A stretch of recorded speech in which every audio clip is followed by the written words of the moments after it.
right, Katie. So what are we going to talk about today? Today's topic has been prevalent in the media due to her fan base and due to the music festivals going on today. We will be talking about Taylor Swift being sued for trademark infringement. Just to kind of touch on the facts a little bit, there is a Las Vegas showgirl. We'll refer to her as Miss Wade. Miss Wade is suing Miss Taylor Swift regarding her mark that she registered in 2015. So she does have a registered trademark for Confessions of a Showgirl. And then Miss Taylor Swift does also have a mark that is the life of a showgirl. Obviously, Miss Swift is more popular in the media. However, the registered trademark we'll be discussing, is it confusing to the public? Does the public find the two marks similar? We'll kind of touch down on the details of that, and we'll see what the average individual in the public sees. We'll have a professional trademark attorney have his opinion on it. We'll have a trademark paralegal see her insights, and we'll all kind of see what we think. Okay, sounds good. And I think, Emily, that you looked at the status a little bit. I understand that Taylor Swift applied for a trademark, and can you tell us what's the status with that application?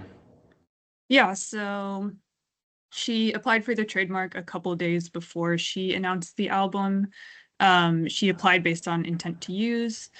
Currently, she has not received a registration. The application is still pending. Interestingly, a few months after she applied and about a month after she released the album and started making sales of her products and music with the mark, she did receive an office action. The Life of a Showgirl application was filed August 11th, 2025. November 5th, 2025, it received an office action. Album was released October 3rd, 2025. Within the office action, the examiner did argue that Confessions of a Showgirl and Life of a Showgirl are confusingly similar. In the examiner's opinion, the term showgirl is the important aspect of it and the one that the examiner believes that the public would focus on the most. So because of that, the examiner is arguing that there is likelihood of confusion in the classes that are similar between the two marks. Taylor applied for the mark in class 9, which includes musical recordings, video recordings, and then in class 41 as well, which includes the live music performances, things like that. And those two are similar to what Miss Wade has with Confessions of a Showgirl. So she's got class 41 with the live stage performances, theater productions. So as for the current status of the mark, in response to that office action that the Life of a Showgirl received, Taylor Swift's team requested that the application be suspended. This is because they also received a citation for another trademark, a prior filed application for just Showgirl in class 3, which is perfumes, fragrances. That was also cited in the office action. And so because of that, this Life of a Showgirl application is now suspended to find out what happens with that prior filed application. If the prior filed application ends up registering, then that prior filed mark will also become a problem for the Life of a Showgirl application. They will have to argue against both that and also Confessions of a Showgirl in order to have a chance to get a registration for the Life of a Showgirl.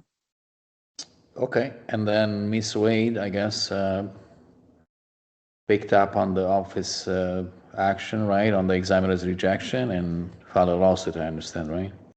Yes, they do make reference to the office action in the lawsuit. They mention that even the USPTO examiner agrees that there is likelihood of confusion between the two marks.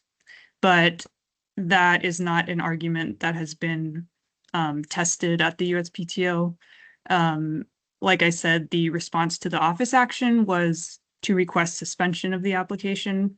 So Taylor Swift's team has not actually made any arguments against the examiner's assertion of likelihood of confusion. So we don't know what the outcome would be if they tried to do that. Note on how these things are decided. Talk about likelihood of confusion, right? The standard in trademark law, and there is a well-known case. It's called the DuPont case, and has several factors that have to be considered in the likelihood of confusion analysis. But the most important ones, and the examiner probably cites those because they often do that. We see those on the office actions all the time. They stick with the first two factors, which is similarity of the marks and similarity of the goods and services. So how similar the marks are, and then how similar the goods are. And usually the examiner draws the line there, doesn't go over the other 10 or so factors, and just issues the issue a refusal to register via an office action. Seeing that the examiner already analyzed the two marks, we're going to focus this discussion on the life of a showgirl and confessions of a showgirl, right? These are this is the lawsuit about. So yeah, let's see what we think by looking at these two factors, right? How similar the marks are and how similar the goods and services are. It seems like the goods and services are very similar. We could probably discard that very, very quickly because entertainment services, right? Both of them. So probably the next major question is how similar the marks are. It looks like the examiner concluded the showgirls is the dominant. It's called the dominant term in a mark, and therefore the consuming public, the public at large, is more likely to remember that dominant term of a compound mark where you have several terms in a mark, a phrase, several words in a mark. The examiner is narrowing down on showgirls, say, yeah, there are other things there that are different, but showgirls is the dominant term, and the public is more likely to remember that, and therefore it's likely confusion. That's the examiner opinion, right? Was never tested, as Emily said. Taylor Swift legal team didn't respond yet. They can file an appeal even if the examiner doesn't agree after the response, and the board at the trademark office would decide, and they can go all the way to court to decide this. But now there is the lawsuit on the side as well they need to deal with, right? So anyway, this will be the major question, how similar the marks are. So yeah, I'm a trademark attorney. I can start, I guess, and opine here. My opinion is, based on the limited facts, I am aware of, obviously, because there are a lot of factors, right? In this DuPont analysis is very complicated. You need to look at the nature of the customers, how sophisticated they are. You look at the trade channels. A lot of factors. But let's narrow our discussion to this first factor, which is the similarity of the marks. My opinion is that Taylor Swift is going to win here in the end. I don't think the marks are similar. I think this is a stretch. I think the examiner is wrong, and we see refusals all the time, right? The examiners opine the two marks are similar, and we respond to a lot of office actions, and oftentimes they agree with us, and they don't fight it off. Sometimes they fight it off, and we appeal, and the board may agree with us. So the fight is not over. Just because the examiner issues an opinion is not the end of the road. So I think that Taylor Swift is gonna win here at the end, at the USPTO and in court if this fight goes on. Unless, she's gonna win in a way via a settle. My guess is they will settle the case. They will settle, and then a part of that settlement is going to be a consent to register the mark. That's how these settlements are structured most of the time. But if it goes all the way to the final decision by a jury or by a judge in a bench trial, I think I think the marks will be found not to be similar. Okay, that's I'm making a prediction right here, right now. The registrant is gonna lose this one way or the other. I mean, okay, you could say that she will win if she gets a settlement amount, but in terms of Taylor Swift being successful registering the mark, she's going to register the mark in the end, one way or the other. That's my prediction. Let's see what everybody else thinks. Again, the question is, how likely is that the public is going to be confused when you look at these two marks? And just to help you out a little bit, when you look at similarity of the marks, you need to look at the appearance. How are they spelled, right? When you look at them, spelling, just looking at them, appearance, sound, when you pronounce them, when you read that phrase, how does it sound? How do they sound similar? And then the meaning, what do they mean? What's the meaning of this phrase? Because they have a particular meaning. Is the meaning the same? And then there is what we call overall commercial impression. When the public looks at them, what's first coming in their minds? What's the impression on their mind when they look at these marks? Here are just words, but sometimes we have logos, designs, so that commercial impression may be a little bit different. But here, meaning and commercial impression are very interconnected, interrelated, almost the same, you could argue. What does this mark mean when I look at it? How does it strike me as what's the meaning that it's imparting to my mind when I look at it? So think about that. And just one more note, if the marks are similar in one aspect, either in an appearance, either in sound, either in meaning or commercial, one aspect, if they are similar in one aspect, they are similar.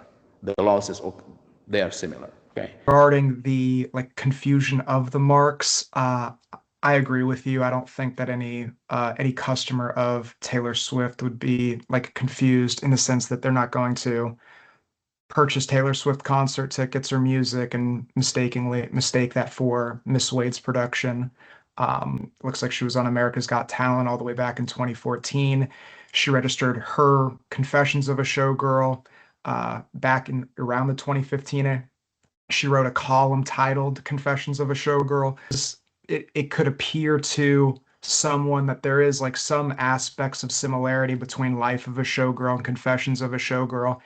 And I'm sure it could feel that she works to build this brand and a larger entity just comes and repackages it in a little bit different way and is able to kind of steal a lot of her work in a sense, or a lot of her creative aspects. And so I agree with you. I think that there's, going from Life of a Showgirl, Confessions of a Showgirl, a life versus a confession, if you analyze it purely on those two aspects, obviously very different.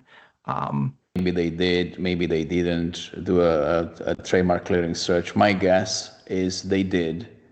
I can't imagine them picking up a phrase and not doing a trademark clearing search, Emily. I think they did, but they could have concluded, and I didn't blame them for that. They could have concluded, look, they might be considered similar, but on balance, I think we can win this case. I don't think they may have arrived to a conclusion, a legal conclusion. I don't think these are likely to confuse the public.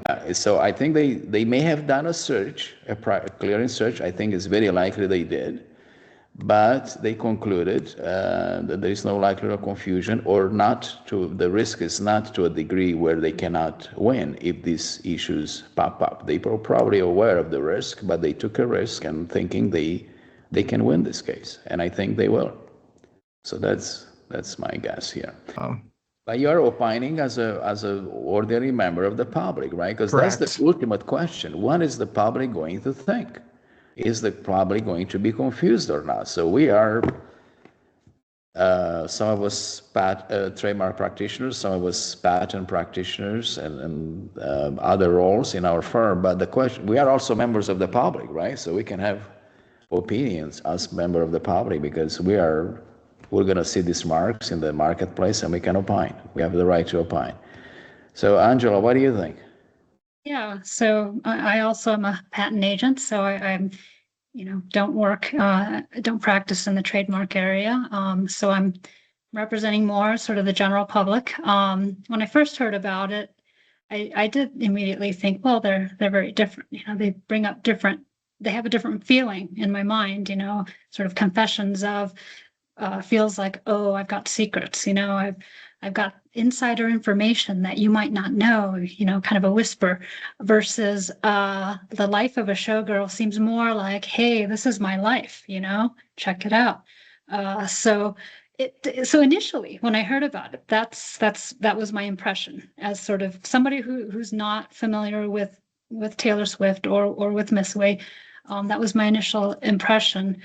Looking at whether Miss Wade if her business was harmed in any way, that brought up some interesting thoughts. So, you would think, oh, someone who is sort of smaller would be thrilled, to get additional attention because someone bigger is, bringing attention. But I guess then immediately the thought is around, well, how could this be a negative for the person?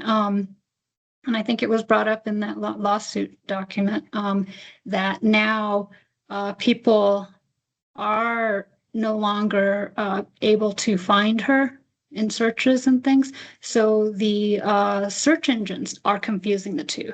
So maybe people aren't confusing them, but search engines are confusing the two. And goods and services could be related. Goods and services, just because you have your listed services or listed goods in different classes, or even goods and services, they definitely fall in different classes. In trademark law, the question is if the goods are related. And related goods and services means, generally speaking, this. Can the same company offer everything? These goods, these services, can they originate from the same source, from the same company? If the answer is yes, the goods and services are related, and under trademark law, they are related. It's a problem that will favor Ms. Wade, even though she's not selling those goods. If those goods could originate from the same source, from a company, a larger company that sells the goods and Ms. Wade services, she could argue these are all related, so this DuPont factor favors me. It's likely to cause consumer confusion. So that's how it works. And what about you, Francis? What do you think? Yeah, so as a patent agent who doesn't practice in the fields of trademarks or anything of the like, so essentially, kind of factoring to what Angela was saying as far as kind of either damaging or helping Miss Wade's kind of brand.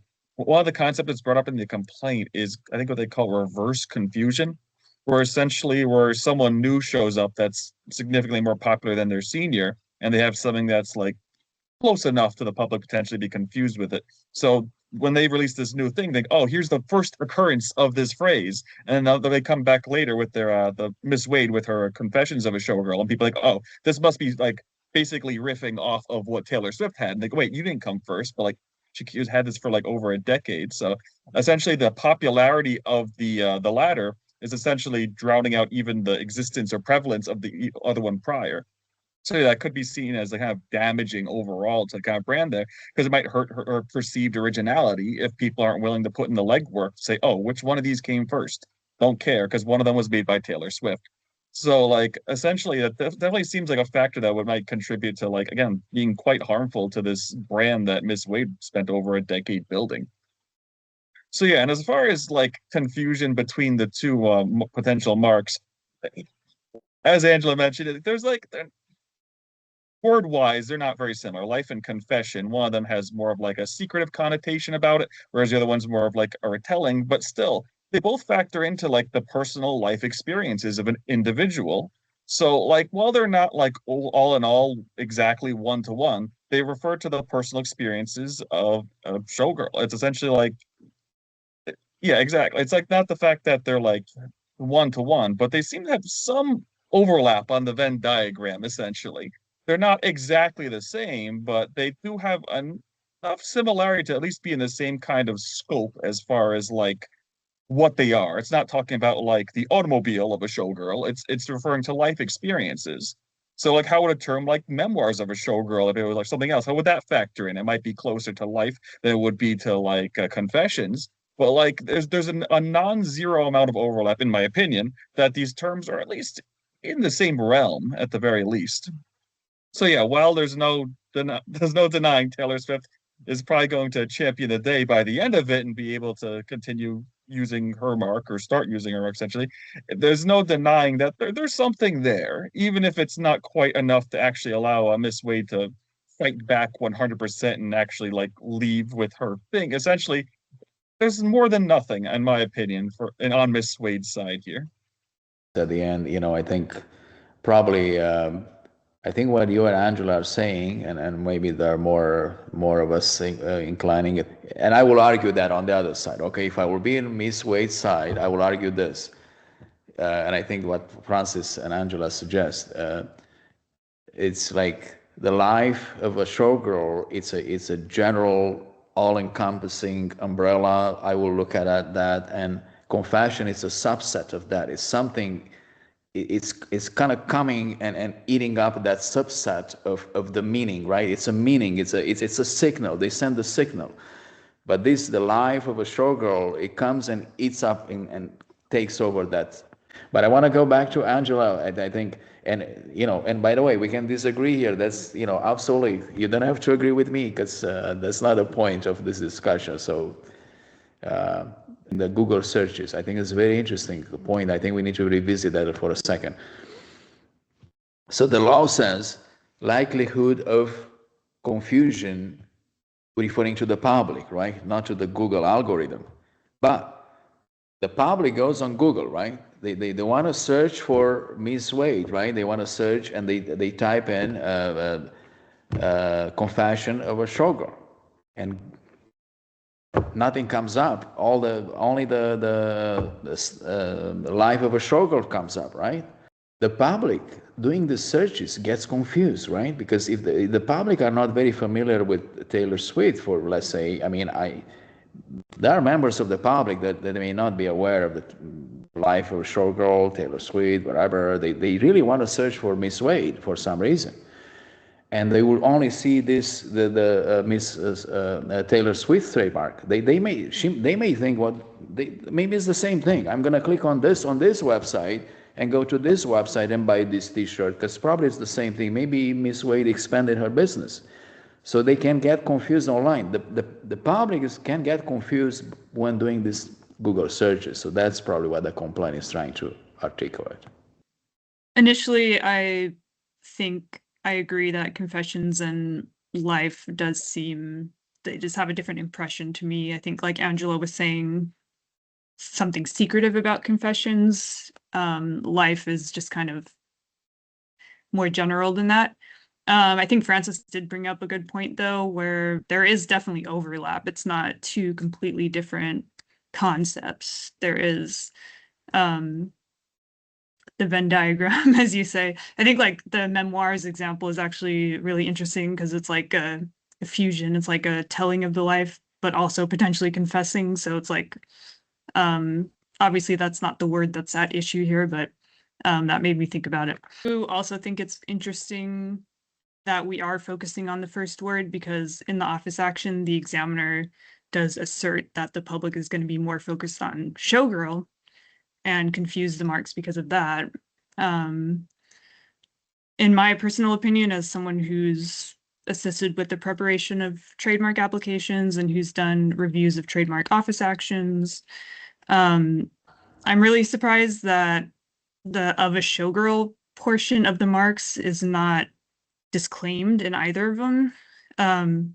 Especially in Confessions of a Showgirl, it seems like Miss Wade is a showgirl, and so therefore her shows of her being a showgirl is kind of what she's offering. It seems descriptive in that sense. So I'm pretty surprised that the of a showgirl part is even part of the mark that got registered and is not disclaimed.